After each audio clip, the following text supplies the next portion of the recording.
And just for the moment, I'm going to mute all of you guys. And if you have questions, like I said, drop them in the chat or just unmute yourself or raise your hand or any of the above will be just fine. Okay. So here we are. So what are we going to do? Well, we're going to go through, we're going to just kind of look at the process for writing up an offer here. And to write an offer, the first thing we need is a house, right? We got to go find something to write an offer on. So I'm just going to go pull a random listing. So I just go into my market watch here. What this basically is, thumbs up if you can see my screen, by the way. You guys good? You can see the screen? All right. The market watch is just, I have this set up for Long Beach. So every day I can get a snapshot of daily what happened in Long Beach. So 2 coming soons, 4 new listings, 2 price changes, 1 back on market, 1 under contract, 12 went into escrow, 3 closed, 3 hold, 1 withdrawn. I'm interested right here, new listings. So I already went in and checked this place out. 2265 Carfax. So we're gonna go ahead and use this as our subject property. Now, first thing that I do, I pull the listing up. You know, theoretically, I've already shown the property, so I probably know a lot of the things that are in this MLS printout. But real quick, I'm just going to look at a couple things. I'm going to look at the price. I know what the price is. I'm going to scroll down here and look at a couple things. Exclusions: wall-mounted TVs and TV mounts, backyard shed. So I can go in and I can actually write that stuff into my contract. The only thing that would technically be considered included in the sale that's listed here would be these TV mounts. The mounts typically are attached to the property. The TVs are not, but there is a checkbox for this stuff. We'll look at that in a minute. And then I'm going to scroll down a little farther, and I just happened to notice possession. Close of escrow plus 3 days. So they put in there the possession is 3 days. So that's actually going to help me with what forms I need for my contract. Okay. And then I'm going to scroll back to the top, and here's what I want to know. Right here where it says parcel number, okay? This is a link to the public tax record. So before you write an offer, you're going to want to click that link and take a look at what happens here. It pulls up another window, and it's going to take us to realist tax. And the only thing I really want to know is who owns this place, okay?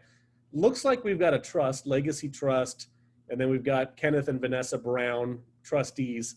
So probably the owner is the trust, and the 2 parties will sign in their representative capacity, which would require another document. I don't need to worry about that because I'm not getting the contract signed by the seller. I just need to know who is the seller. And I'd probably, in this case, just to be sure, I would call the other agent and say, hey, just wanted to confirm I'm putting this offer to the Legacy Trust. Is that correct? Okay, and they'll tell me yes or no. Okay. The other piece of information that I need to know on here, right here, the listing ID. Okay, listing ID. This is the MLS number.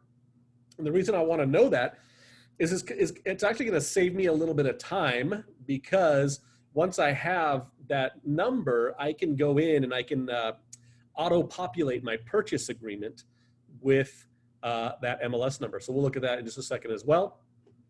And let's go ahead and write this sucker up. So the next thing that I'm going to do is I'm actually going to go to zip forms, or what was previously zip forms. It's now called transactions. And you can do that numerous ways through PWR. You can just go in and click access zip form right here. That's certainly one option. And then another option would be to just open a new window and go to car.org. That certainly works as well. Whichever way works best for you, no problem, okay? I actually have it opened up already, and here we are, okay? So I need to start a new transaction here. So here's what I'm gonna do. I'm gonna go new, okay? And we're under transactions. You can see the green highlighted as transactions. 2 weeks ago, we actually looked at templates, and I posted the link to that video in all of our Facebook groups. So you can still go see how to create a template. It's there. But today we want to do a transaction. So I'm going to click new, and I have a new purchase or offer. Hopefully it becomes a purchase. It's an offer right now. Okay. Now this is on Carfax.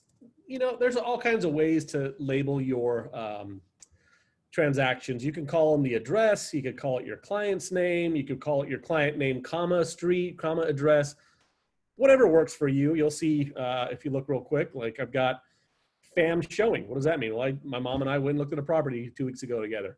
Then my sample, then I got Main Street. So I have a whole bunch. Sometimes it's the last name in the city. It's really up to you, okay? So you can call whatever you'd like. You're probably not gonna use this as your document storage, really, because we use command for that. All your files are gonna end up in command, searchable by the address or the client name. Okay, so I'm gonna go back, start over here. New, purchase. I'm gonna call this Carfax offer. And then right up here, MLS Connect. MLS Connect. Here is where I can input the MLS number and auto-populate all of my information. So I'm gonna go ahead and do that now. I'll also show you where to find that if you're already in a transaction, but let's go ahead and do that. So MLS Connect pops up another window. I'm gonna go back to the MLS. I need this number. So I'm gonna click it. I'm gonna go copy. I'm gonna go back to zip. I'm gonna paste it right here in MLS ID. So first and foremost, you probably will only have CRMLS up here, but some of you from time to time may have access to a different MLS. I get a bunch of them, but we want CRMLS. It should default for you unless you happen to have another board membership for out of area, but CRMLS is who we use. And then you'll always wanna make sure you have the appropriate type of property. If you're doing a duplex, 3-4 units, 5+ units, you know, there's residential income, lease. So if I'm gonna search for this listing, I have to be on residential because this is a single family. If it's a condo, same thing. I'm gonna click include property photo because why not? Let's get the photo. And then I'm gonna click find. And all this data here is empty. And now you see it's filled in. Okay, I didn't pull the picture for whatever reason. Maybe that'll update automatically, we'll see. So I've got the address, I've got the listing number, the date, etc. And I'm gonna say that's the one I want. Let's use it, okay? Okay, what else do we need? Well, if it's got a red asterisk, that means it's required. So I need to check off what kind of property this is. It's residential, as we said. And then remember, the last time we met, and the video's up, we showed how to use templates. So assuming that you did create a template, I'm going to use that. If you haven't, you need to go back in and create your templates. Trust me, it saves a ton of time, okay? So I'm gonna pick my template and I'm going to select my offer. Okay, and then I'm gonna hit save. And here we go. So it automatically pushes me into this new transaction that I just created, okay? And up here are my options of what I wanna do. I pretty much only go between summary and the documents. So I want documents because I need to get to my paperwork here. Okay. So let's go ahead and look at the cover sheet. When we made our template, it's pretty empty, right? We only had like our office information and a couple random other things. Now you'll see that since we added that MLS number, a lot of stuff's going to be populated. What do I do first? Well, the first thing I do is I put my buyer information in here. Okay, so I'm going to add buyer name, Bob Buyer. And I'm gonna put buyer number 2, Betty Buyer. Okay, we got our young couple eager to buy their very first home, very exciting for them, okay? When I'm here, personally, this is a little time-saving trick for me. I always add the email address in here. That way, when I do digital signatures through transactions or zip forms, it's always auto-populated. Otherwise, I have to type it in every time. And what that usually means is I have to go scroll through a bunch of windows, find an email from them, or I have to pull it up on my phone and then I got to type it in, pain in the butt. I want it done once. So I'm just going to go ahead and put bob@buyer.com. And then I'm going to put in Betty@buyer.com down here. And I got both their emails in there. Perfect. Excellent. That's what I want. If I scroll down, look, seller information. Okay. I'm going to go back into my tax record. Remember, this is where I found the seller information here, legacy trust. So I'm just going to go in there and copy that. I've confirmed this with the agent. Theoretically, I've made the call, confirmed that it is indeed in the trust. It's a living trust. They say yes, cool. Seller information, boom, there it is. Paste it right in there. Obviously, I'm not going to have an email for the seller because I don't know who these people are, right? If I scroll down to the page 2 of the cover sheet, you can see all the details got filled in about the property address. It even put in the exclusions. None of that really means anything. You'll see in the actual purchase agreement, okay? Since we did our template, real nice, right? I've got our office information filled in.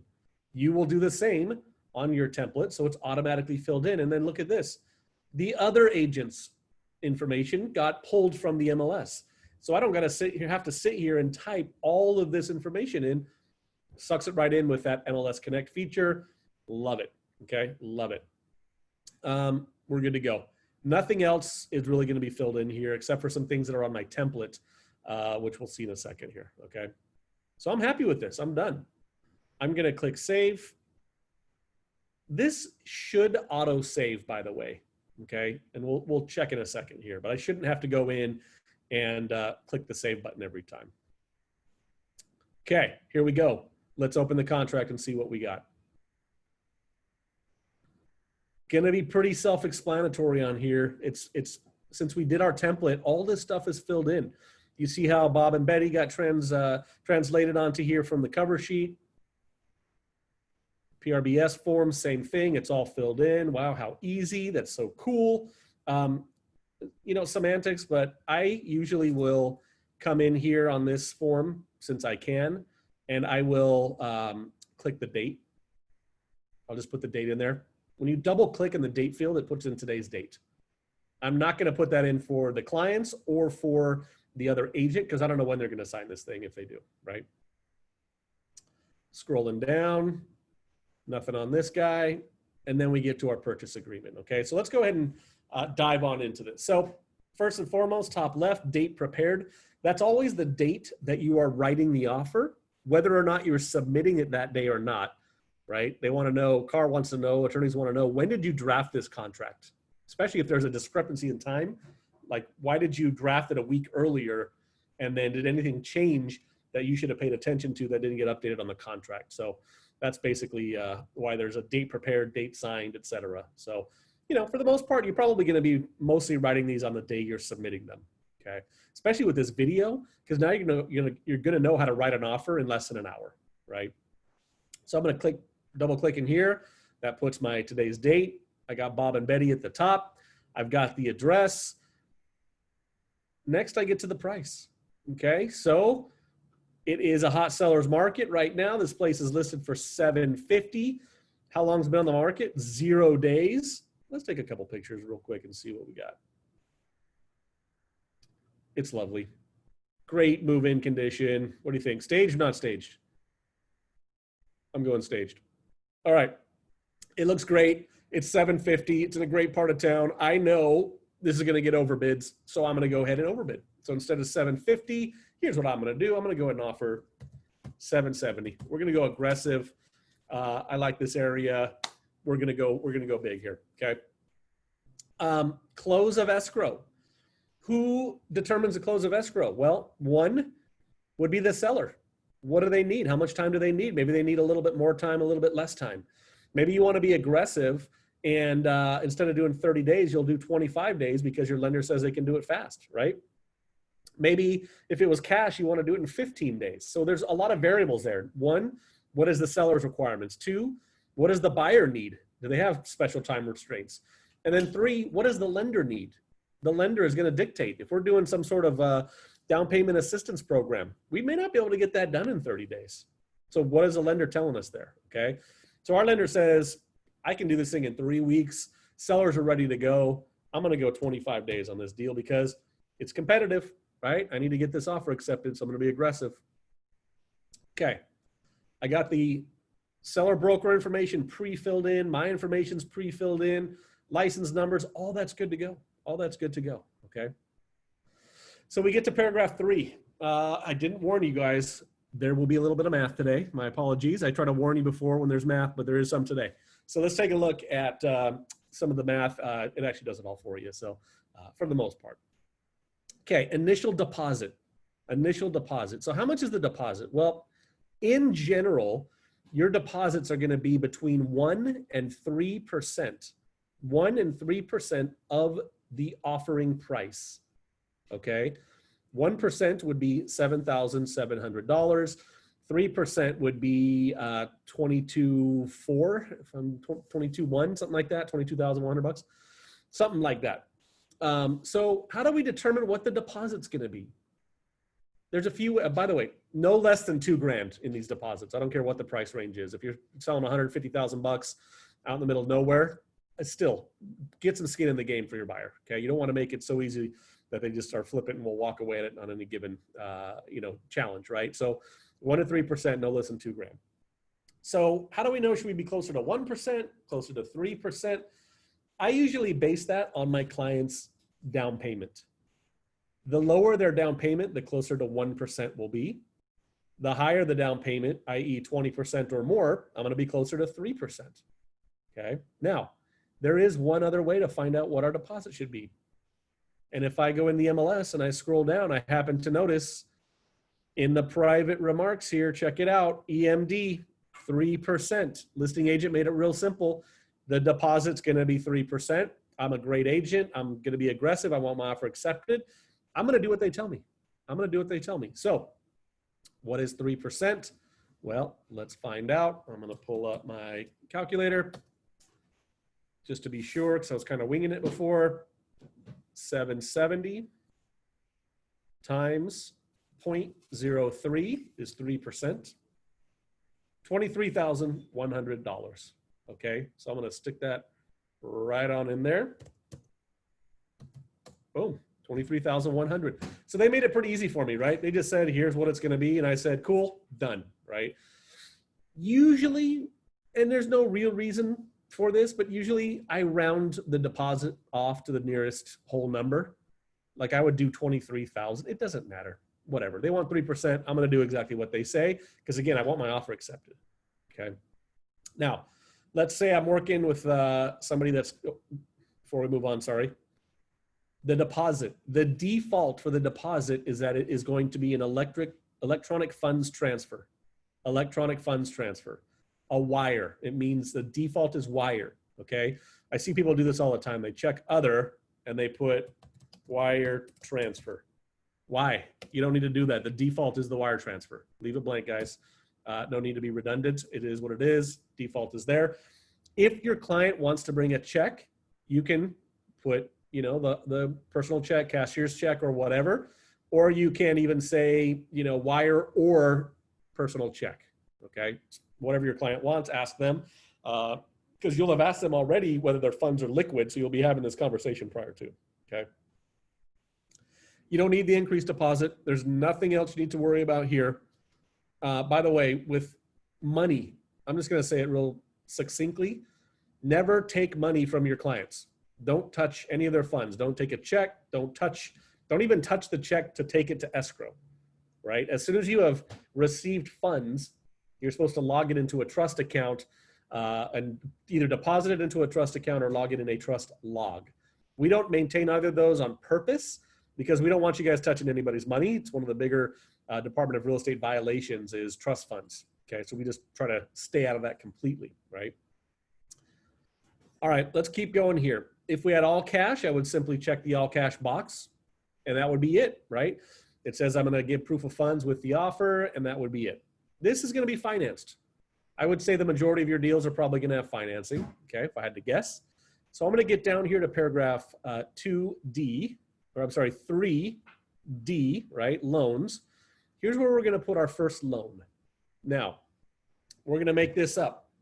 But I want you to understand the math principles because when I help people write offers, frequently what I see incorrect is the numbers are not the right percentages because we start messing with the deposit and is that part of the down payment or is that part of the loan? And what about the closing costs, blah, blah, blah. This paragraph is asking for the loan amount. So let's say we've got a well-qualified person putting 20% down payment. If 20% is the down, that means 80% is the loan, right? Because it all has to equal 100% of the price. So 20, 80, 10% down, 90% loan. FHA, 3.5% down, 96.5% loan. And if you look on here, there's no field for down payment that we can do anything with, right? The down payment does say the balance of the down here, right? Nowhere on here are you being asked to find out what the down payment is. So we need the loan, 20% down, 80% loan. Let's get back to our calc. Here we go, 770. Same thing I did before. I'm just gonna multiply it times 0.8 or 80%, 616, okay? That's how I do the math. There are other ways if you wanted to go like this, 770 times 80%, okay, same result.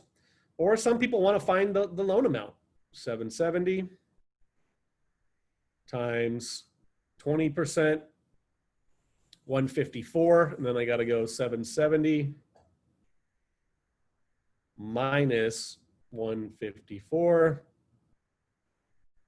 Okay, screwed that up, but you get the idea. It all comes to the same numbers, right? It all comes to 660. Let's just make sure. Minus 154. Okay, there we go. Okay, so it all got to the same number, 616,000.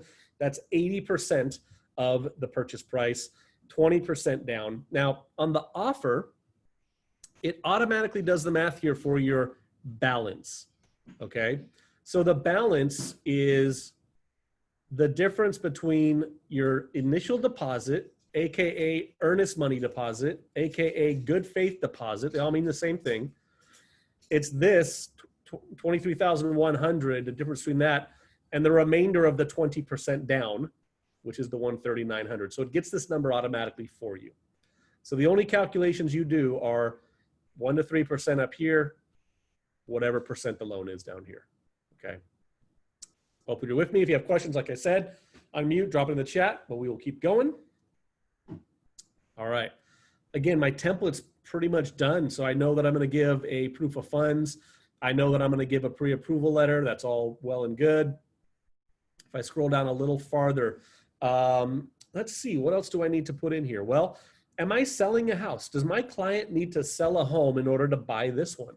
That's something to think about. If I did, I would check here in paragraph 4, this little box. This agreement is contingent on the buyer selling their house, and it would add this form, the COP. Okay, so it would add that form, and it would, Zip Form is smart enough to automatically add it. You would then go in there and fill it out. Okay.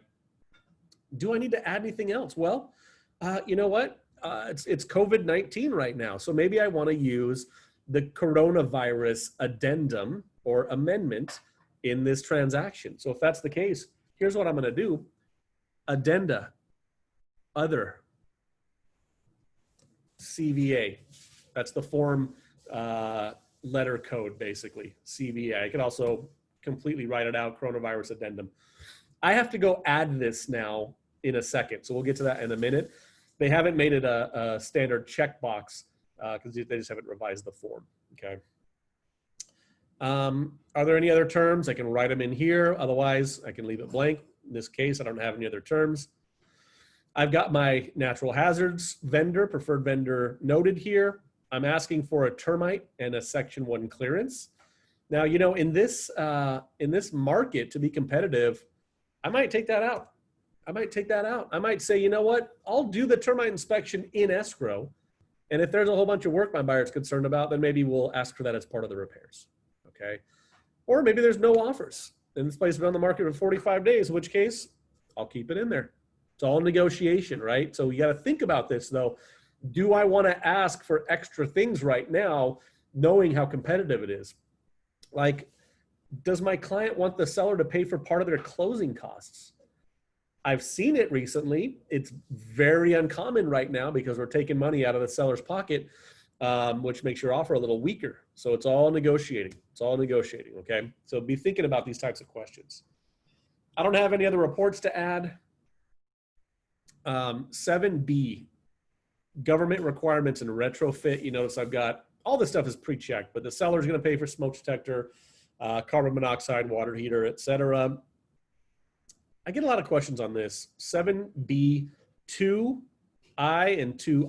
I didn't plan on doing a deep dive in the actual contract, but I'll just bring it up. What is this? What is this? Well, it's basically I is asking for the cost of compliance with any government inspections.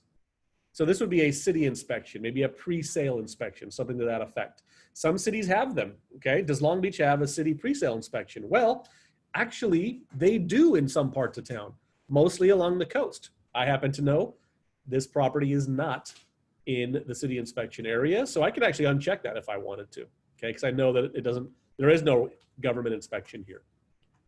What is the, and I will because I know that there's not, so it'll make my offer a little cleaner. When I'm writing an offer, my goal here is to not get a counter offer. I want something so clean, the seller can just take it. No counter needed. Let's open escrow, boom, done. So II also handles government inspections, but this is the actual retrofitting. And the way you can think about this is the actual work needed to bring it into compliance based on the city's requirements, okay? So I is for inspections, II is for the work noted on those inspections. So that's what those are for. Again, I'm not in a city report area. I'm unchecking the box, okay? Everything else here is as per our template, okay? County city transfer tax, pretty normal. If this was a condo, here's what I would do. I would check off seller will pay the HOA transfer fee. I would also check off that the buyer will pay HOA fees other than those required by civil code.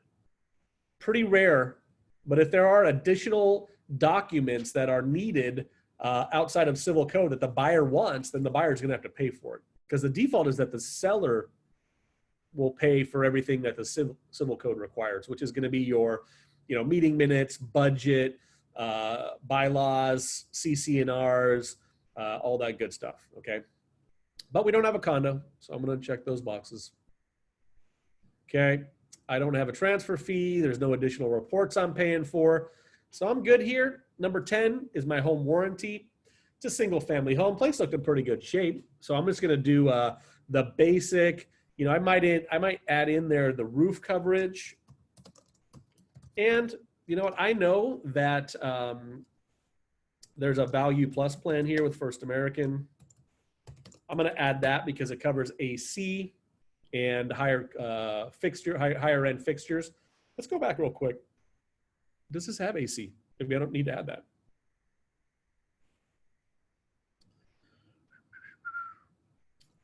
Does Nick know where AC is on here? Probably not. Oh, he does. Look, central air cooling. So we do have air conditioning. So I'm going to go ahead and keep my Value Plus plan in there because the Value Plus plan covers AC, gives you a little bit of a discount. I'm going to add the roof. And I know that when I add all that stuff up, it's $670. Okay. I'm just kidding. I don't really know that. But what you would do is you would get your home warranty brochure, or you would go to their website, or you would call your rep, and they would give you the totals, and you would add it all up, and you would stick it in there. Okay. All right. Keep on keeping on here. We get to paragraph 8, items included and excluded. Remember in our comments down here, it had some inclusions and exclusions. Wall-mounted TVs, TV mounts, backyard shed. Let's see. Does this have laundry? So stainless steel appliances. I don't see anything specifying that there's a washer and dryer in the property. And I don't see it in the MLS at all in the comments. So I'm just going to assume that there's nothing outside of these couple of things that are going to be noted here. So they're excluding the TV mounts. I could copy all this, right? Because again, I'm a good agent. I'm making this as clean as possible. I'm going to say what is excluded from the sale. Additional items here. let's see, excluded is down here. And I could just pop all that in there just like that, okay? Now, I did mention, though, that it already notes here that the following items are excluded. Flat screen TVs. So the TV is already excluded, just technically, by the way. I just wanted to show you that. And then it also notes here that brackets attached to the walls shall remain with the property. But they said the mounts are not, so I just copied and pasted it. I'm just going to make it easy and clean like that. We'll call it a day, okay? I did note here that I'm going to include the stove because I did believe I saw a stove in there, and that's it. Actually, was there a fridge? Let's go back and look at the photos real fast. Looks like a fridge, looks like a stove. Let's see if we can see the washer and dryer anywhere. Not seeing anything else. So I am going to check the fridge box as well. Why not? Boom, done. Okay, I think we're looking pretty good here. There's not much else that actually there is one more thing that I forgot here. Closing in possession, right? Remember, in the MLS, they told us that possession, close plus 3 days. So I'm going to go ahead and add that in here. Seller occupied, possession to be delivered to the buyer no later than 3 calendar days after the close of escrow. The default is 6 p.m. Since they're going to stay in possession after the close, and it's less than 30 days, I need to add this form here, the SIP, seller in possession. So I'm going to check the box, and look, it's thinking. It just added the form for me.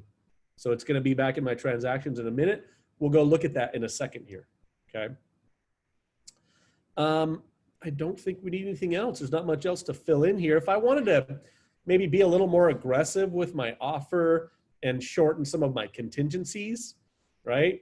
Maybe I want, instead of 17 days for my inspection, maybe I'm going to do 10. I think I can get a physical inspection done in 10 days. And I also know most other agents are not going to be delivering those notice to performs right on the 8th or 10th day. So I'm probably going to have a little extra time. So I'm going to go ahead and go with that. Okay. All right.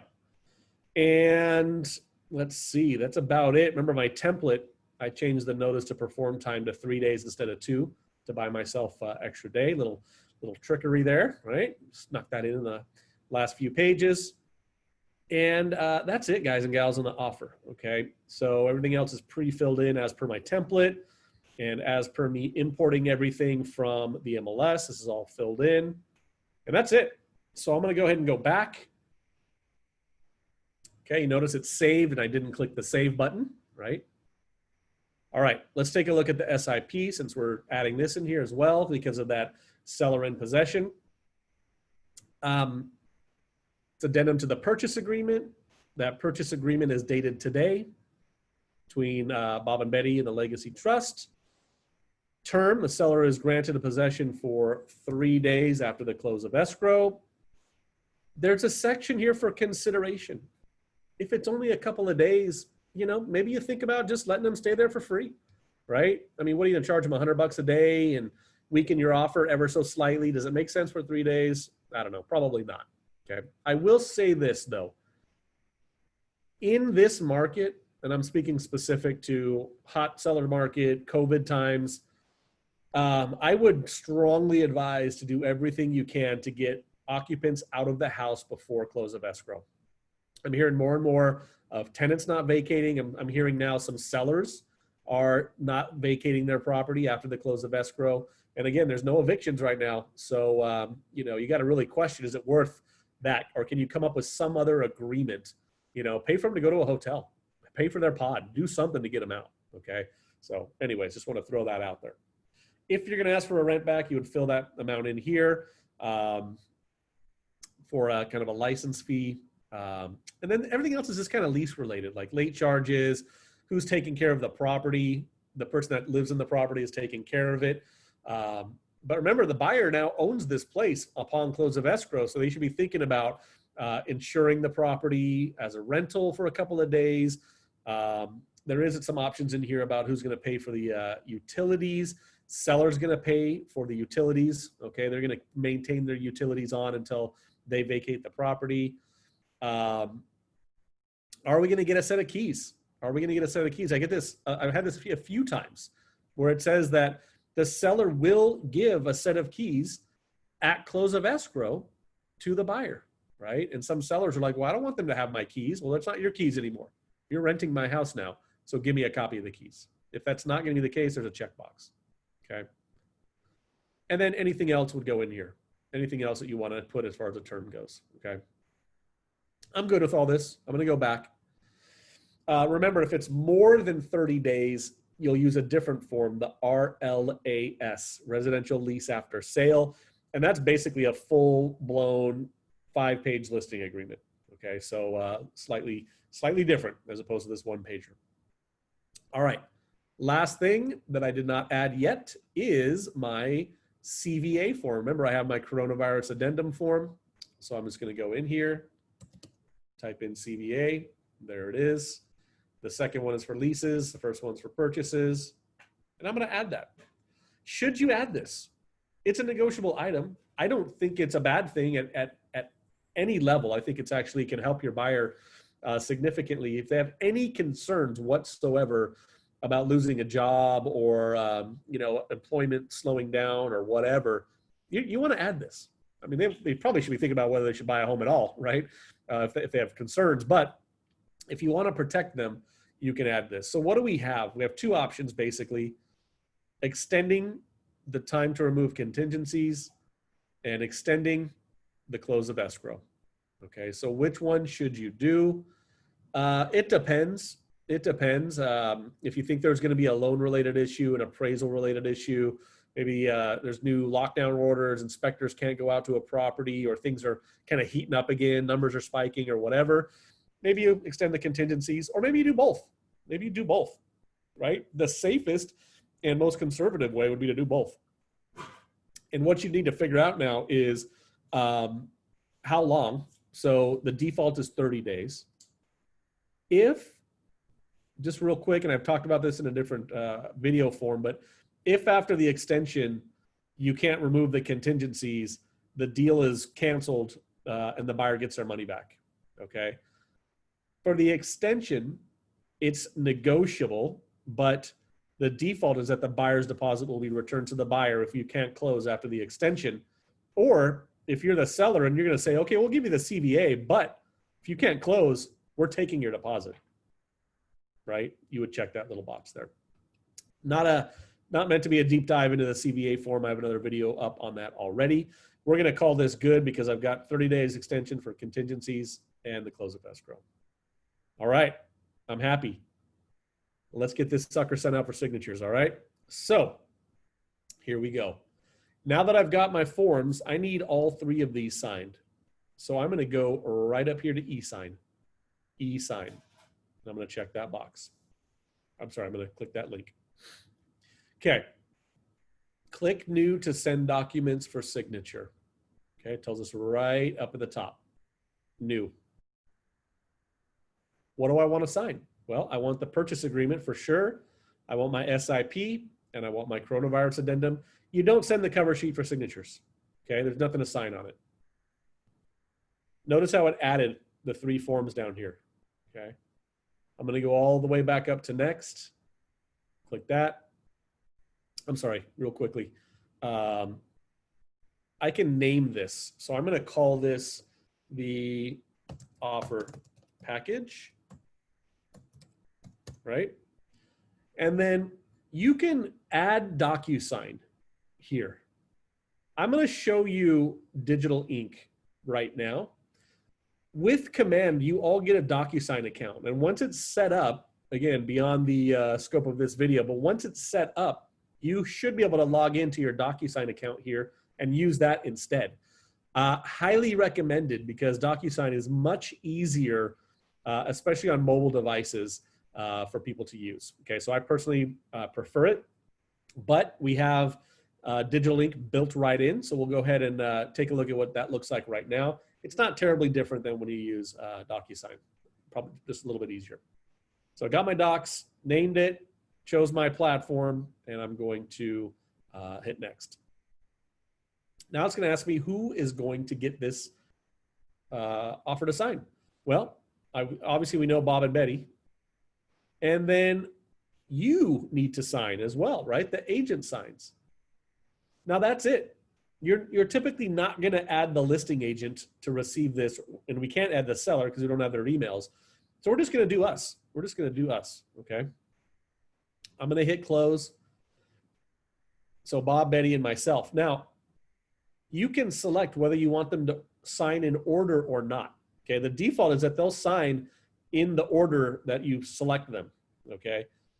And I'll leave that. And I like to do that because when I'm notified, I know that everybody else has signed, and all I got to do is sign my part, and I'm going to be done. Okay. All right. Let's go next again. You're going to get a pop-up that says, do you want extra two-factor authentication? And this is an upsell. Okay. And frankly, I don't think you need it. I'm going to say no thanks. And we're basically going to leave Zipform transactions, and we're going to go into the digital ink platform here in a second.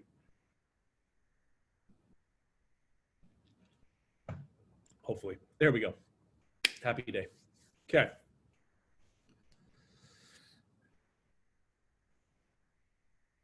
One nice thing about the integration with digital ink and DocuSign is that when you create an offer package within the Zipform transactions, it's going to, as you'll see here, automatically place all the signature lines. So there's really not much you have to do, okay? But I do want to show you one thing real quickly, and it'll serve us a couple different ways. But you can just scroll through and make sure, are all the signatures where they're supposed to be? Yep, 1, 2, 3, looks good. 1, 2 on this one, okay. I should have initials on every page. I do, looks good, looks good. Looks good. I'm going to get to page number 8, okay? And I just want you to notice real briefly that this initial and this initial, they look slightly different, okay? I don't know if you can notice that or not. What it is here is that we have 2 optional paragraphs. Number 1 is liquidated damages, and that basically addresses if the buyer defaults, what happens to that deposit, and do they agree to release it using this paragraph. The second one is, do all parties agree to arbitration as a way to satisfy a dispute as opposed to going to court? So these are optional. What I do is I talk to my clients about what these 2 mean, and assuming they're going to agree, I'm going to go in here and I'm going to actually delete these because they're options, and I'm going to make them required. And here's how I do that. And by the way, let's say you got a counter offer from the other agent. You can upload the counter into Zipforms, still do a digital signature, okay? But it won't automatically place signature blocks because you're uploading basically a PDF, and Zipforms doesn't know what that PDF is. It can't read it, right? Here's how you add signatures or initials. So we'll start up here. I have Bob selected. I can toggle between the 3 parties, but I'm going to start with Bob. And then I'm going to click right here, drag and drop. And here's where I can choose what I want. Do I want a signature, an optional signature, an initial, or an optional initial? Remember, on this one, we wanted to take it, instead of being optional, we wanted it to be required. So I'm going to take Bob's initial. I'm going to stick one right there. I'm going to take one down here. And then I'm going to go find Betty. I'm going to do the same thing. I'm going to get her initials here. I'm going to get her initials there, and boom, I'm done, okay? And that's it. So that's how I can actually go in and sign a blank PDF you get. And I'll show you where the upload button is in a second here, okay? So if I scroll down, everything else is good to go. And guys, guess what? We're done. We're done. Everything, let me just make sure, but I'm pretty, actually, you know what? When I add some of these other random forms that aren't just the purchase agreement, sometimes the initials and signatures will be there and sometimes not, depending on the form. Let's find out. Okay, this one does. What about the coronavirus addendum? Yep, it does. Okay, so we're good. We're happy. We're happy. Okay.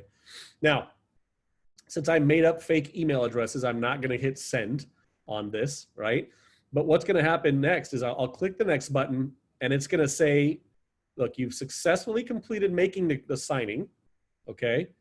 If you want to change anything, there's some edits you can do in the customize. But if you're good, you're just going to send right here, send invitations. And that's it. That means emails are going out. You're going to get your client, Bob first, will get an email that says, ZipLogic, your signatures are being requested. They'll click, they'll go through a little process, and they can do it right on their phone. It does work mobilely relatively well, or on their desktop, iPad, or whatever. There's really no excuse not to do digital signatures these days. It's completely available for everybody.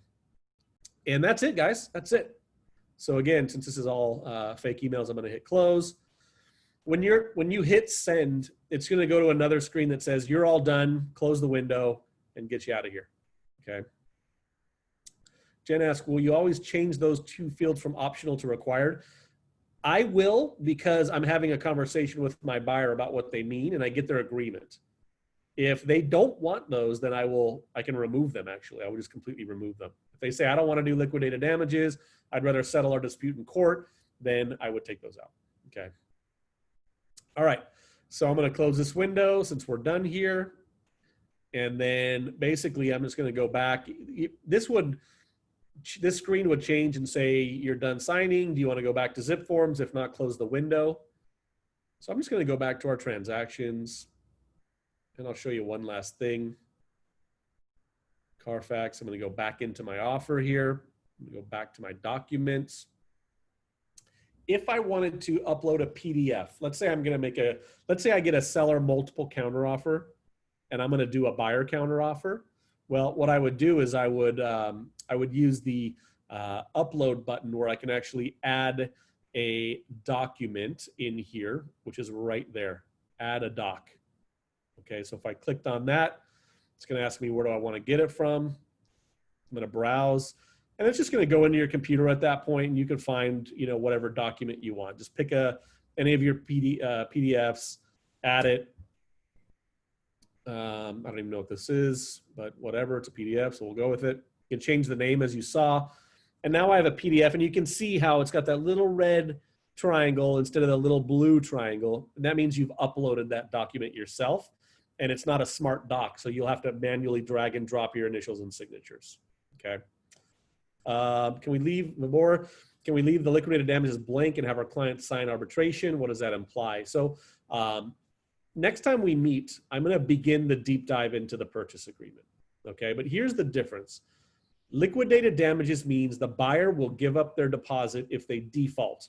If they if they've removed all their contingencies and canceled, they're agreeing to give up their deposit, and the seller's agreeing to accept the deposit as actual damages. If either party does not agree to liquidated damages, it leaves the door open for the seller to be able to sue the buyer. And when you have a lawsuit, they can say whatever they feel their damages are. They can sue for the price of the house, right? Or any other way that they feel like they've been harmed. And all of a sudden, everybody's got to defend themselves with lawyers, bills start adding up, time starts going by, and it's generally not the easiest way to resolve a dispute. So that's what liquidated damages is. Arbitration. Sorry, go ahead. Do you have a question? So arbitration. So if we leave the liquidated damages blank and still sign in for check arbitration, then would it go for arbitration before a lawsuit? Yes. So first, it would go to mediation. Mediation is default in the purchase agreement. It's not an option. Mediation is where somebody will listen to the argument and help the two parties come to an agreement, but there's no decision making. If that doesn't work and arbitration is agreed upon by all parties, then you would go to arbitration. And that's where you have typically like a retired real estate lawyer or a judge, and they'll listen to the dispute between the two parties, and they will make a decision that cannot be appealed. It's a binding arbitration. And what does that mean? Well, it just means that instead of going to court, you're going to have an arbitrator. You can still be represented by attorneys.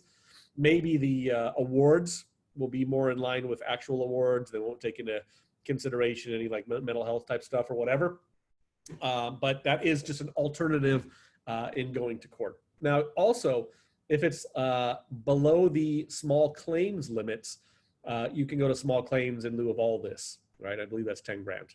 Okay, so multiple ways to mediate or to settle a dispute. Okay. All right.